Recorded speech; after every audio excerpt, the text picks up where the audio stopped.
إن الحمد لله نحمده ونستعينه ونستغفره ونستهديه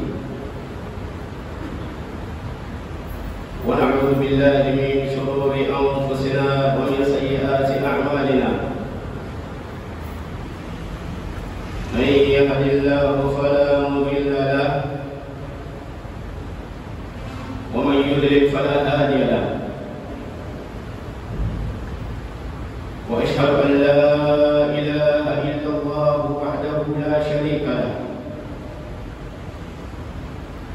وأشهد أن محمدًا عبده ورسوله صلى الله عليه وعلى آله وأصحابه ومن تبعهم بإحسان إلى يوم الدين. أما بعد أيها المؤمنون عباد الله، يقول الله تبارك وتعالى في كتابه المجيد: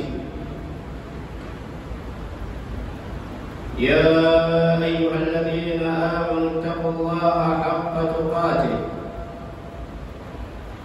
ولا تموتن إلا وأنتم مسلمون.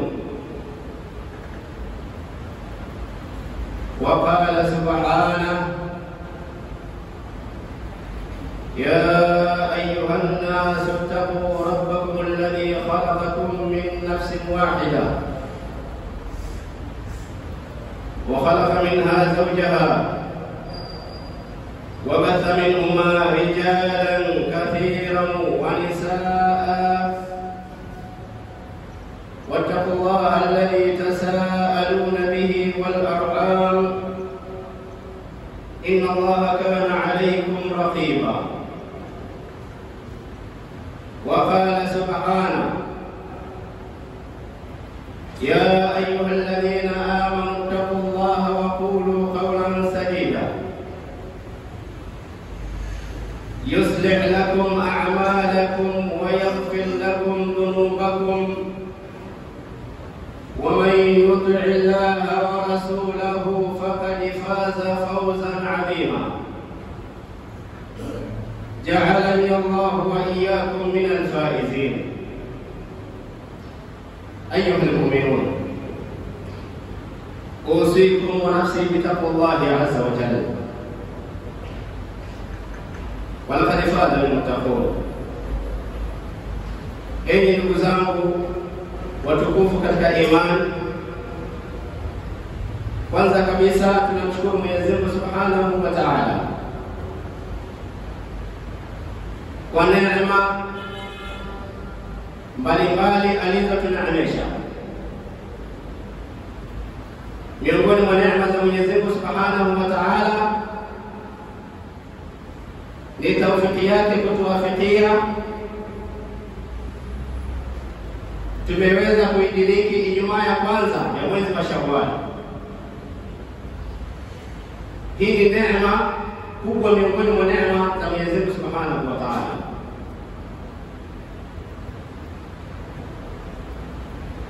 Na vile vile ndugu zangu, la pili ni kuwahusia, kwanza kuihusia nafsi yangu pamoja na kuwahusia nafsi zenu ndugu zangu katika swala zima la kumcha Mwenyezi Mungu Subhanahu wa Ta'ala.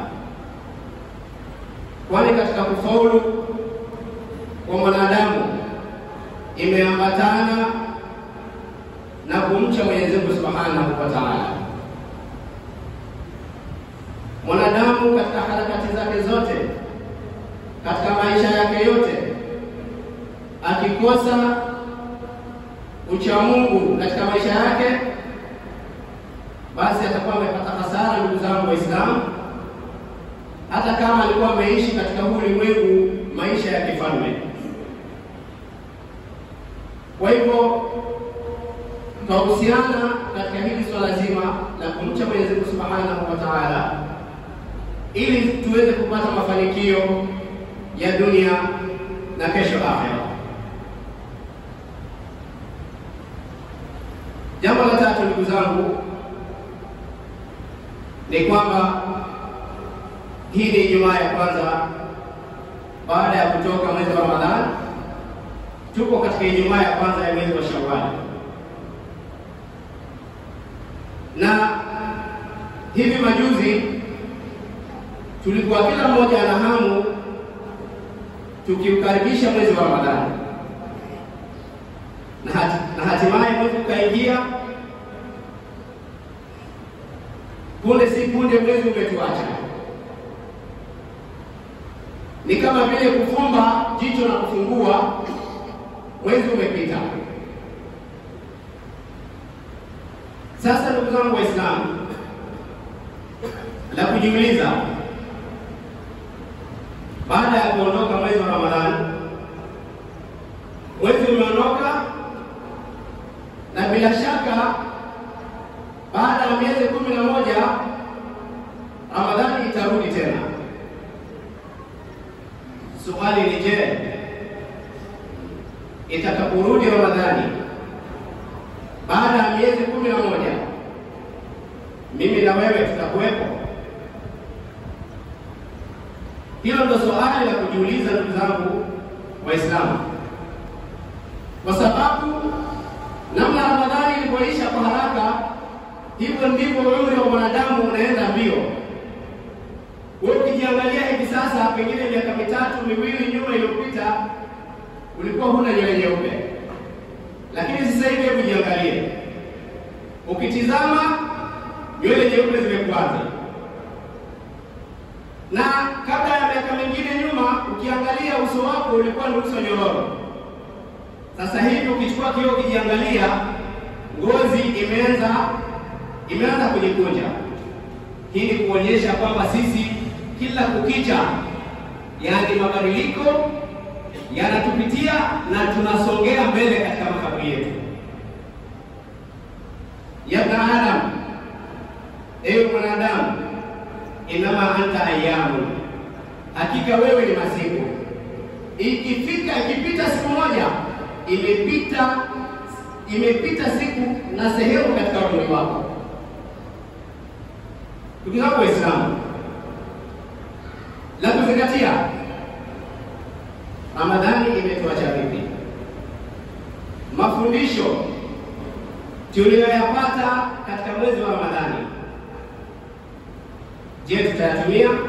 Kwa sababu Ramadhani ni course, ni madrasa tunaletewa na Mwenyezi Mungu Subhanahu wa Ta'ala kila baada ya miezi 11 ili kufanya tajdid ya imani zetu na kutia bidii katika kutengeneza matendo yetu.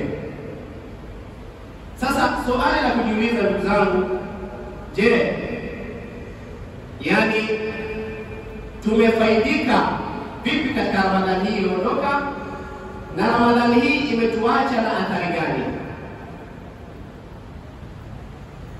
Ile kasi ya ibada tuliyokuwa nayo katika Ramadhani, je, tutaendelea nayo ama tumerudi nyuma? Kwa sababu hali za kusikitisha ndugu zangu, Ramadhani inaondoka, wako waliosikitika na wako waliosindikiza hii Ramadhani na kumasi Mwenyezi Mungu Subhanahu wa Ta'ala. Yaani siku ile mwezi watu wanaangalia mwezi, na huku wengine wanapanga mipango namna gani watasherehekea sikukuu ya Eid katika kumasi Mwenyezi Mungu Subhanahu wa Ta'ala. Yaani siku ya furaha Mwenyezi Mungu aliyotuletea sisi tunaitumia kwa kumkasirisha Mwenyezi Mungu Subhanahu wa Ta'ala. Ndugu zangu Waislamu, lazima turudi tukijiangalia nafsi zetu, yale mafundisho tuliyopata ndani ya mwezi mtukufu wa Ramadhani tuwe ni wenye kuendelea nayo. Kisomo cha Qur'ani tulichokuwa tukisoma lazima tuwe ni wenye kuendelea nacho. Kisimamo cha usiku tulichokuwa tunaendelea nacho, bali na tarawih, qiyamul layl, lazima tujibidishe kuendelea, japo hata kama ni rakaa moja. Ni bora zaidi mkadumu na rakaa moja kila siku kuliko yani ikawa wewe usisimame hata siku moja mpaka ikafika Ramadhani nyingine. Sadaka tulizokuwa tunazifanya katika mwezi mtukufu wa Ramadhani lazima tuwe wenye kuendelea nazo. Ndugu zangu, muda unaenda mbio, lakini kuna machache ambayo ningependa tuangalie yanayotuashiria alama hizi, ikiwa mtu yuko nayo ama yuko nazo katika nafsi yake, basi tuambiwa hii ni dalili kuwa yale aliyofanya katika Ramadhani, qiyam wa siyam, zitakuwa zimekubaliwa mbele ya Mwenyezi Mungu Subhanahu wa Ta'ala. Na ikiwa ni kinyume na hivyo, ndugu zangu Waislamu, basi lazima tulie na kujuta, kwa sababu gani sisi matendo yetu hayajakubaliwa na Mwenyezi Mungu Subhanahu wa Ta'ala. Kwa sababu kila tunapomaliza matendo lazima uwe na kitu inaitwa wajib, uwe na hofu bila Allah kwamba haya niliyoyafanya yote katika mwezi mtukufu wa Ramadhani, je, yamekubaliwa ama hayajakubaliwa? Lakini wengi miongoni mwetu wala hatujali. Mtu hana ile uchungu na ghera ya kuumia ndani ya moyo wake kwamba haya niliyofanya katika mwezi mtukufu wa Ramadhani, je, Mwenyezi Mungu amenikubalia ama hajanikubalia? Bali wengi miongoni mwetu, ndugu zangu, hali inaonekana misikiti sahihi inalia, watu hawajali. Ramadhani imeenda, hoteli ya mbali ibada mpaka Ramadhani itakapokuja. Ni kama ambaye tuna agreement na Mwenyezi Mungu Subhanahu wa Ta'ala kwamba Ramadhani inaikuja tena tutakuwepo. Sasa mwanachuoni Yahya ibn Mu'adh anatuambia, يقول من استغفر بلسانه وقلبه على معصية. katika mwezi wa Ramadhani tulikuwa tunalia, tunaomba istighfar, tunaomba dua. Sasa wale waliofanya ama sisi tunafanya istighfar ndani ya mwezi mtukufu wa Ramadhani, kisha ikawa miongoni mwetu katika kule kufanya istighfar, kisha mtu ikawa waqalbuhu ala al-ma'siyah, moyo wake bado unafikiria nini katika kurudi kumasi Mwenyezi Mungu Subhanahu wa Ta'ala. Wa azmuhu an yarji' ila dhanbin ba'da shahr Ramadhan, mtu anafanya istighfar za urongo, alafu dhamira yake kwamba atarudi katika yale aliyokuwa akiyafanya baada ya mwezi mtukufu wa Ramadhani ukiondoka. Kama mtu alikuwa pili zake za urongo kunyang'anya watu, mtu atarudi pale pale. Kama mtu alikuwa ni mlaghai, kunyang'anya watu mali zao, anarudi pale pale. Ramadhani kisha bwana, tunarudi kazi kama kawaida. Mtu alikuwa sijana ana vitu fulani anatumia, kuna mambo fulani anayafanya, Ramadhani tunaomba istighfar, lakini dhamira zetu na nia zetu kwa Ramadhani kisha tunarudi kule tulipokuwa. Sasa anatuambia mwanachuoni kama huyu, asema mwenye kuwa na tabia kama hii kwamba mlango wa kukubaliwa matendo yake umefungwa, fi wajhihi masdurun, mlango wa kukubaliwa matendo kwa yeye, mlango huu umefungwa, wala iyad billah. Kwa hivyo lazima tuchunguze nafsi zetu. Je, mimi ni mmoja katika wale ambao Ramadhani ilikuwa nikiomba istighfar, nikifanya bidii katika ibada, lakini nia yangu na malengo yangu kwamba ikiisha Ramadhani nirudi kama vile nilipokuwa? Ikiwa ni hivyo, ndugu zangu Waislamu, itakuwa bado sisi hatujafikia lile lengo aliyotuambia Mwenyezi Mungu Subhanahu wa Ta'ala, la'allakum tattaqun. Kwa sababu lengo la madrasa hii ni kwamba sisi itakapoondoka Ramadhani iwe imetuacha na athari ya takwa, ituache na athari ya uchamungu. Lakini kama sivyo, ndugu zangu Waislamu, tutakuwa sisi tumeingia Ramadhani tukiwa hivyo na tumetoka ndani ya Ramadhani tukiwa vile vile. Na haya kila mtu anajua nafsi yake, bali insanu ala nafsihi basira. La pili, anasema alwajib min qabul al-amal, kuwa na ile kama tulivyotangulia kusema kwamba mtu lazima awe na uchungu na ghera kwamba na wasiwasi ya kuwa je, matendo yako yamekubaliwa? Haya niliyoyafanya, qira'atul Qur'an wa sadaqa wa sunan wa ghayriha min al-a'mal, hal hiya maqbulatun 'inda Allah? Je, watakubaliwa mbele ya Mwenyezi Mungu Subhanahu wa Ta'ala amla. Mtume sallallahu alaihi wasallam ama Aisha radhiallahu anha alisikia aya ikisomwa inasema walladhina atau wa qulubuhum wajla, wale waliotoa ama wale waliojipinda katika ibada kisha ikawa wa qulubuhum wajla, na nyoyo zao zikawa zina uoga ya kwamba matendo yao yamekubaliwa amla. Sasa Aisha radhiallahu anha alipoisikia aya hii akamuuliza Mtume sallallahu alaihi wasallam, ahum alladhina yasriqun, je, watu hawa waliotajwa katika aya hii, je, ni wale waizi wanaoiba? Wayashrabuna alkhamr, na vile vile ni watu wanaokunywa yani pombe na kufanya machafu mengineyo? Faqala Nabii sallallahu alaihi wasallam la ya binta Siddiq, Mtume sallallahu alaihi wasallam akamwambia Aisha, sivyo unavyofikiria ewe binti Siddiq,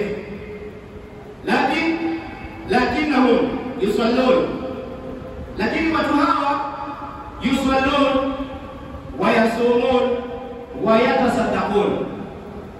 Watu hawa ni watu ambao wanaswali kama kawaida, wanafunga kama kawaida, na wanatoa sadaka, lakinnahum yakhshawna alla yuqbala lahum ama alla yuqbala minhum.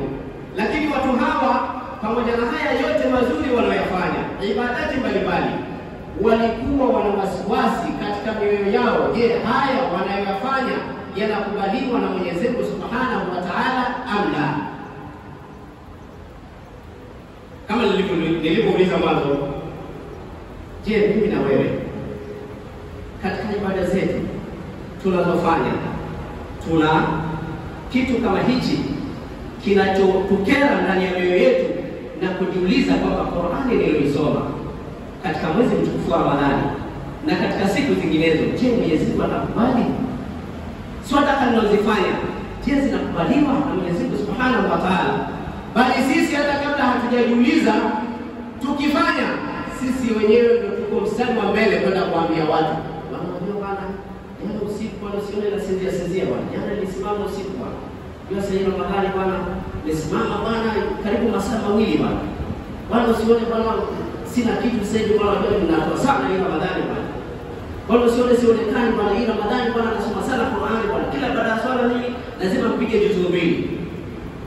Sasa wasiwasi wa kuwa je anakubaliwa na Mwenyezi Mungu Subhanahu wa Ta'ala hatuna, bali sisi wenyewe tuko mstari wa mbele kuyaharibu wenyewe matendo yetu. Wakadha ahwaluna ayyuha almuslimun, na hizi ndizo hali zetu ndugu zangu Waislamu. Lazima tujirekebishe hali kama hizi, tusije tukafika wakati tumeondoka katika huu ulimwengu ndugu zangu tukitarajia tuna mengi tumeyafanya yamekubaliwa na Mwenyezi Mungu Subhanahu wa Ta'ala, kumbe hakuna kitu. Kisha anamalizia asema ulaika yusari'una fil khairat, watu wenye sifa hizi kwamba kunung'unika na kujiuliza kwamba yamekubaliwa ama la, hawa watu wa kawaida yao yusari'una fil khairat, wanashindana katika kufanya mambo mbalimbali ya kheri.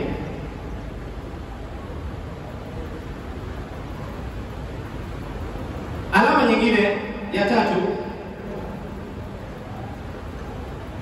ili mtu ajue kwamba yale aliyofanya katika Ramadhani hasa Mwenyezi Mungu amemkubalia, ni at-tawfiq,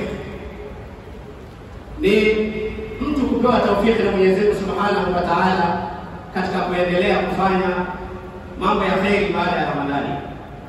Ukiona kwamba moyo wako unapenda kufanya kheri baada ya Ramadhani kuondoka, ulikuwa mwepesi katika kufanya sadaka, kutoa sadaka ndani ya mwezi mtukufu wa Ramadhani, na sasa Ramadhani imeondoka, bado moyo wako unauhisi kwamba ni mwepesi wa kutoa, ni mwepesi wa kufanya kheri, ni mwepesi wa kukimbilia mambo ya kheri. Ukisikia adhana, hata kama ulikuwa unafanya nini, unasema Allahu Akbar bila tijara, Mwenyezi Mungu ni mkubwa kuliko biashara yangu. Allahu Akbar, Mwenyezi Mungu ni mkubwa kushinda kila kitu ambacho unakifanya.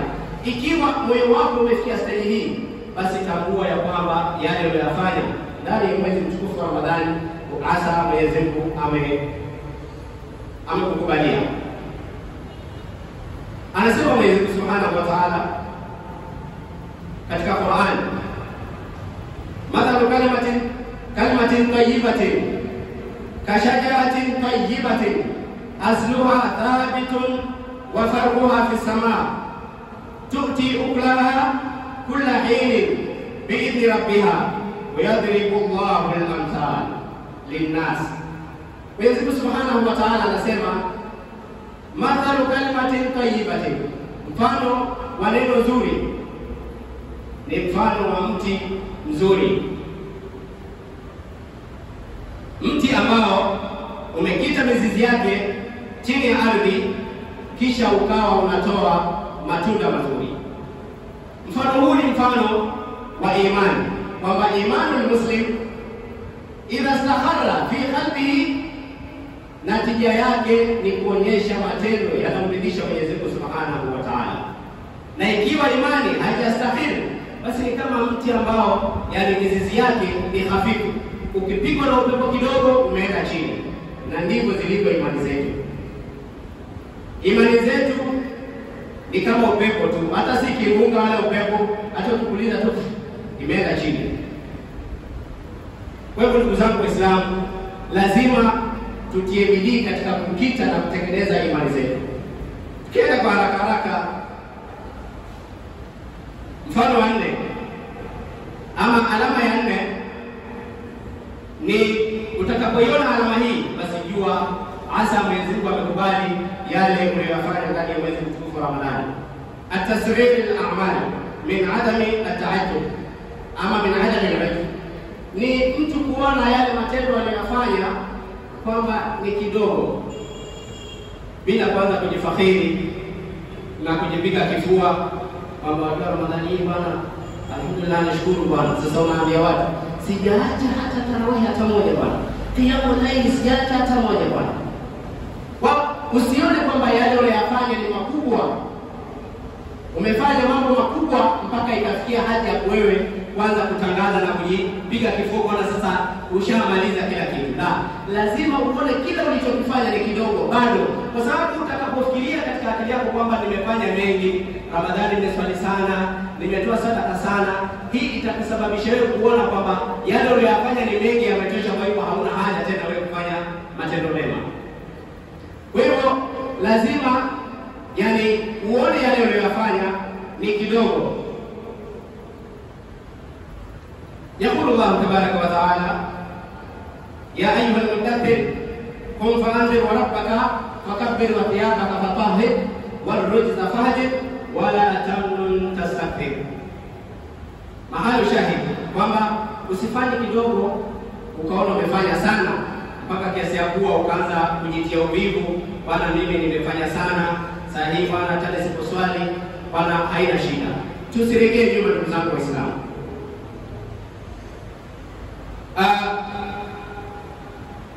يقول الإمام ابن القيم رحمه الله، anasema Imam huyu Ibn al-Qayyim katika kitabu chake Al-Mustadrak,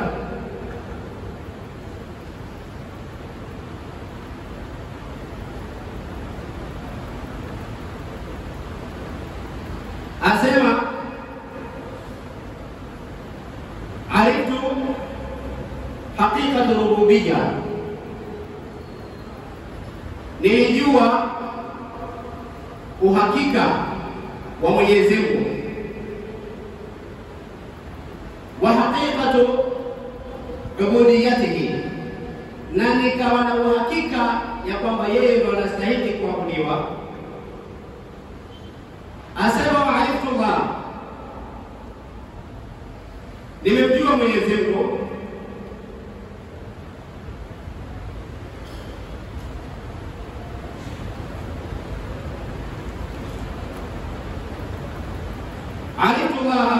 nimemjua Mwenyezi Mungu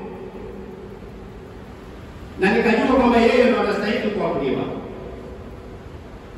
na likasimama na msimamo ya kuwa Mwenyezi Mungu Subhanahu wa Ta'ala ndiye anastahili kuabudiwa, na likajipinda katika msimamo kama huu.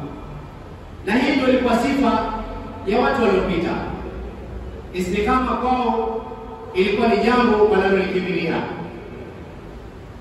Walikuwa wanafanya bidii kuhakikisha kwamba mtu anasimama sawa sawa katika kumwabudu Mwenyezi Mungu Subhanahu wa Ta'ala. أقول ما تسمعون وأستغفر الله لي ولكم ولسائر المسلمين فاستغفروه إنه هو الغفور الرحيم وهو البر الكريم.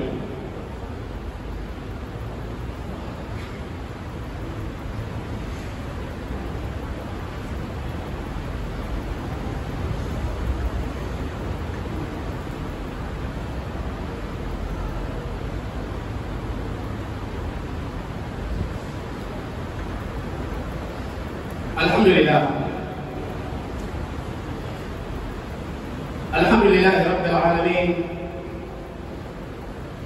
والعاقبة للمتقين، ولا عدوان إلا على الظالمين، والصلاة والسلام على رسول الله صلى الله عليه وعلى آله وأصحابه ومن تبعهم بإحسان إلى يوم الدين. أما بعد، أيها المؤمنون، ndugu zangu, tukimalizia hotuba yetu,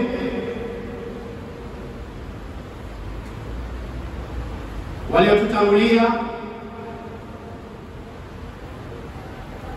ilikuwa haja yao kubwa, ndugu zangu Waislamu, ni kupambana na kuhakikisha wamepata mafanikio ya akhera.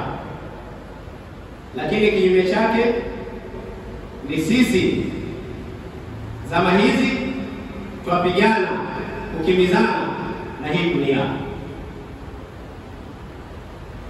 kimbizana na mali na biashara usiku na mchana. Utamuona mtu Muislamu anarauka alfajiri, anang'ang'ana na magunia ya machungwa na mapakato, anasikia hayya ala sala wala hajali. Anafanya biashara, unaadhiniwa tena hayya ala sala, Allahu akbar, Allahu akbar, la ilaha illa Allah. Hii inapita huko ile huko. Yeye kwake biashara ni kubwa kuliko kutajwa Mwenyezi Mungu Subhanahu wa Ta'ala. Ndugu zangu Waislamu, hii ni hasara kubwa.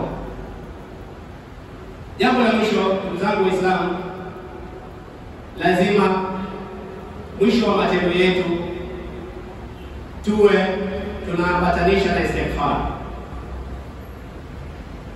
Tuwe tunaambatanisha na nini? Na istighfar. Mfano, Nabii Allah Ibrahim alipoamrishwa na Mwenyezi Mungu Subhanahu wa Ta'ala kujenga Kaaba, hii ni amri ameamrishwa na Mwenyezi Mungu Subhanahu wa Ta'ala, na anachokitengeneza ni kitukufu ndani ya ardhi tukufu. Lakini angalia mwisho wa amali yake, mwisho wa matendo yake, alisema nini? Rabbana taqabbal du'a. Anaomba Mwenyezi Mungu amkubalie yeye pamoja na mwanawe ile ibada tukufu aliyoifanya ya kujenga Kaaba. Huu ni mfano, ndugu zangu Waislamu, ambao tunatakiwa sisi kuchukua na kuiga na kutumia katika maisha yetu, ili tuwe ni mazoea tunafanya kwamba mwisho wa amali zetu tuambatanishe na istighfar. Tusiwe mwisho wa matendo tunaambatanisha na sifa na kujipiga vifua. Hii, ndugu zangu Waislamu, inakuwa ni sababu ya sisi kwenda patupu, na inakuwa ni sababu ya sisi kupata hasara mbele ya Mwenyezi Mungu Subhanahu wa Ta'ala. يقول الله تبارك وتعالى في كتابه المجيد مخبرا وآمرا: إن الله وملائكته يصلون على النبي يا أيها الذين آمنوا صلوا عليه وسلموا تسليما. اللهم صل على محمد وعلى آل محمد كما صليت على إبراهيم وعلى آل إبراهيم، وبارك على محمد وعلى آل محمد كما باركت على اللهم عن الأربعة الخلفاء منهم أبو بكر وعمر وعلي وعثمان رضي الله عن كل صحابة رسول الله أجمعين. اللهم أعز الإسلام والمسلمين وأذل الشرك والمشركين ودمر أعداءك أعداء الدين. اللهم اغفر لنا ذنوبنا وكفر عنا سيئاتنا وتوفنا مع الأبرار. اللهم اغفر للمؤمنين والمؤمنات والمسلمين والمسلمات الأحياء منهم والأموات، إنك سميع مجيب الدعاء يا قاضي الحاجات ويا كافي المهمات برحمتك يا أرحم الراحمين. عباد الله، إن الله يأمركم بالعدل والإحسان وإيتاء ذي القربى وينهى عن الفحشاء والمنكر يعظكم لعلكم تذكرون. اذكروا الله يذكركم واشكروه على نعمه يزدكم ولذكر الله أكبر والله يعلم ما تصنعون.